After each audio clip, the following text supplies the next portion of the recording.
me and another guy is watching this dog that is here in the marina, and he was on the breakwater that you see over here. I saw him earlier. I just thought he belonged to somebody, and then I saw him in the water. So he has turned around and now he's heading back to the breakwater. All right, he's out, but interestingly enough, he keeps turning around looking at the water like he wants to head back that direction. Let the projects begin. Oh. When you've been setting as long as I have, you learn a thing or two. I made a list of all the items I need to repair. We want to clean up some of these wires because they're not in great shape. One of the constant to-do list around here is cutting up delivery boxes. All right, here's a different view of the navigation lights you see.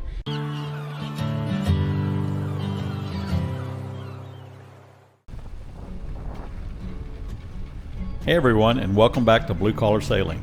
These Wednesday night races are always a blast and a great way to unwind with the crew and enjoy the beautiful Corpus Christi skyline. But as soon as the racing was over, it was back to reality. The boat projects were piling up, and with the house sale looming, Colleen and I had to tag team our way through a mountain of tasks. Watch to the end and you'll see Colleen's debut voiceover. I think she did a great job, and if you do too, leave her a comment below. If you've been following our channel, you know that Leprechaun races in the work and sales class. That means that we don't have anyone dedicated to the foredeck. So when it came time for me to put up the whisker pole for the first time, I was both nervous and excited. It was definitely a new learning curve, but it went surprisingly well. Coming up, you'll hear me poking fun at my own lack of experience and trying to play it off as an inside joke. Oh. When you've been setting as long as I have, you learn a thing or two. Yeah,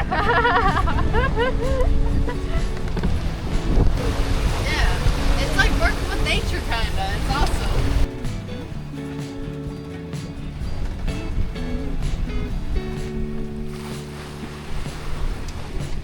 On the downwind sail back to the finish line, we were treated to a beautiful Corpus Christi skyline, as well as another opportunity for me to work on the foredeck.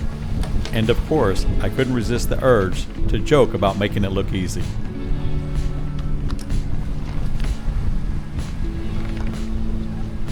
Make that look easy. Yeah.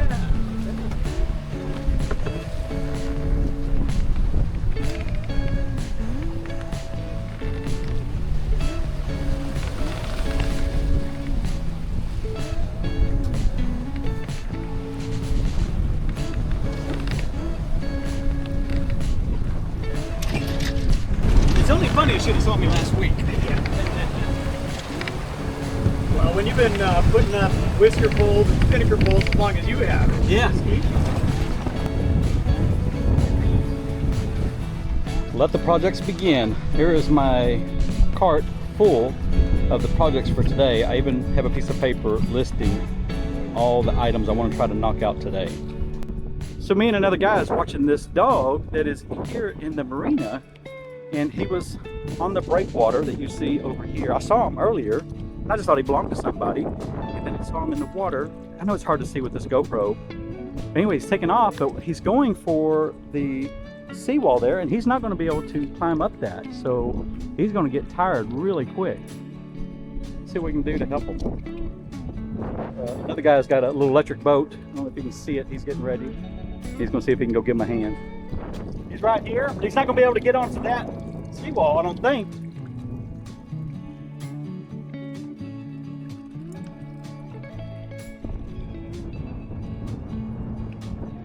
There he goes. That's definitely where he's headed. All right, so he's over here in a little Duffy 18, and he's just going to see if he can give him a hand. You can see the dog trying to get out. He's going to get all cut up with those oyster reefs. Oh, I think he got it. Maybe. Oh.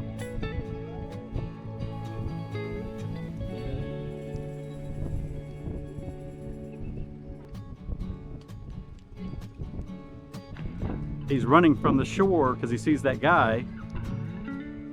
So what he's trying to do is kind of push him into the shore again. But he's going to get tired. He's already been swimming for probably 10 minutes. It didn't take us long to have a lot of action here on the Marina. So I just hope the guy doesn't get tired out. So he has turned around and now he's heading back to the breakwater. He can get out easily, but he seems to be trapped.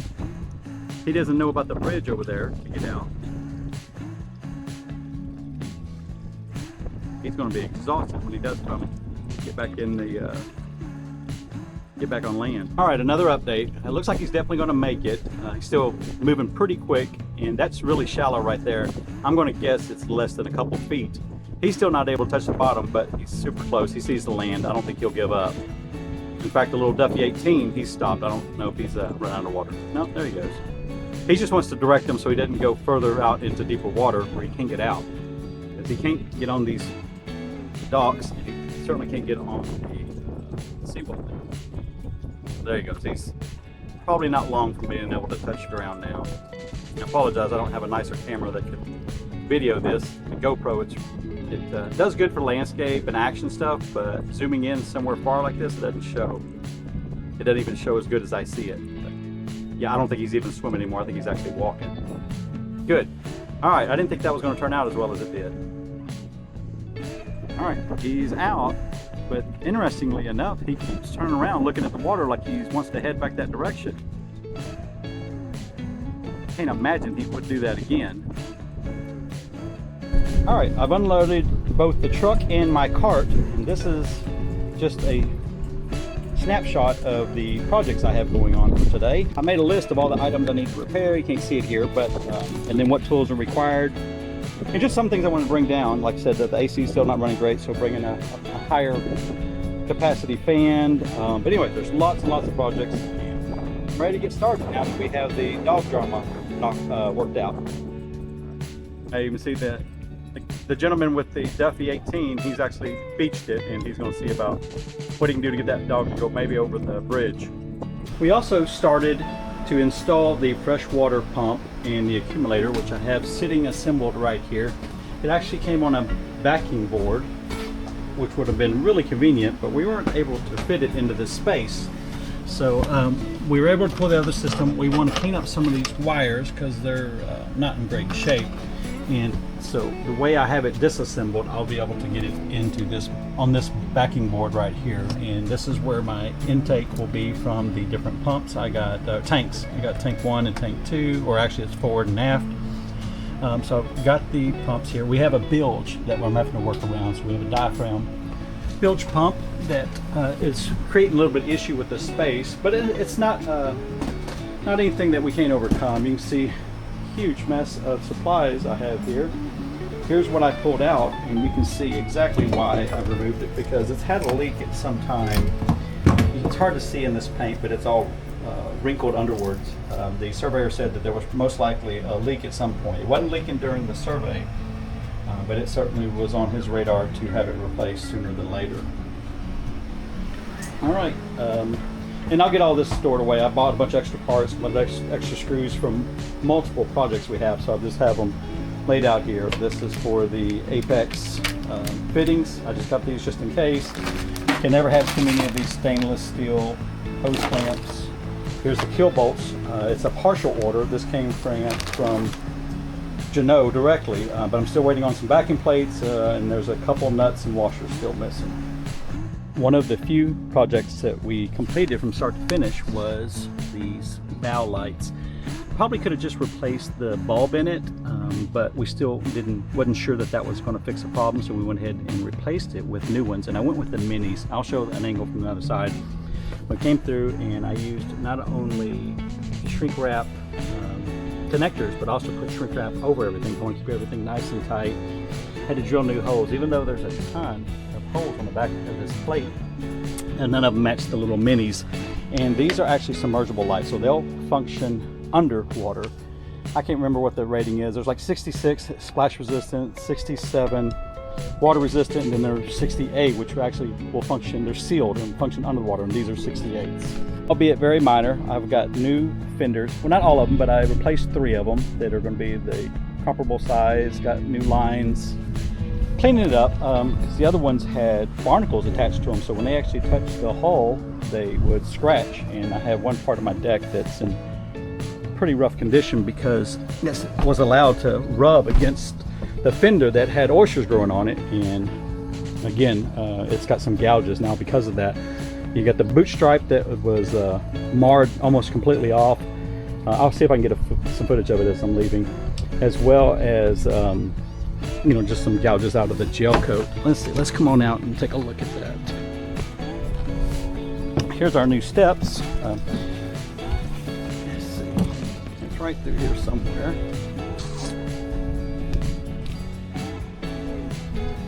Well, maybe it's on the other side.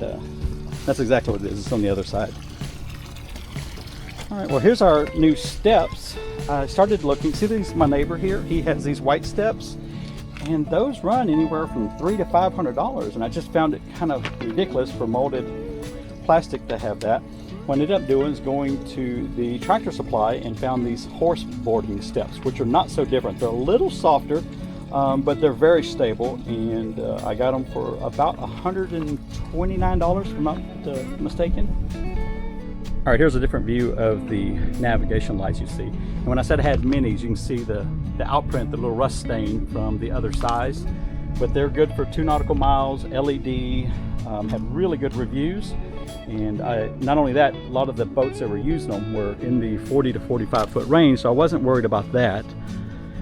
So it came out really good. It just, there was a couple little issues. One of them I installed upside down, and one we had to drill the hole. So they weren't without issues. That project that I meant to be 30 minutes ended up taking about 2 hours. Again, I'm glad it's done because the survey report showed that the I think it was the port side didn't work at all, and the starboard side was barely had any light to it, which is interesting on an LED because the ones I removed were LED. I found that interesting because LEDs are usually on or off. There's not kind of they dim down like other type of bulbs. So I thought there might be an electrical issue. That's why I wanted to go ahead and replace the fixture in its entirety. And so now I can rule that out, and indeed they're working just fine. Let's see if we can come back here and show that damage I was talking about. Yeah, I don't know that this camera's going to do any justice, but you'll see between the two fenders, a little bit aft, you'll see where that boot stripe is all scuffed up. And if you run your hand across it, you can feel the gouges. And again, that was an old fender that had oyster shells growing on it and barnacles, and it just was allowed to, when the wind was hitting, it was just rubbing up against the boat. One of the constant to-do lists around here is cutting up delivery boxes because I really love ordering online. William is at the marina working on boat projects. After tidying up the house, I had to run to the grocery store for the weekly haul. After getting some fresh veggies and produce put away, I started on the task of meal prepping for the week. Neither one of these are my favorite tasks, but I'd rather have meals ready to eat instead of having to cook after a long day at work. All right, that's it for this week. From an exciting dog rescue to learning new skills like raising the whisker pole on the fly and the everyday grind of boat projects and home organization, it was a testament to how much we can accomplish when Colleen and I work together as a team. If you enjoyed this peek into our busy week, smash the like button, subscribe for more adventures, and we'll see you next week for even more DIY boat projects.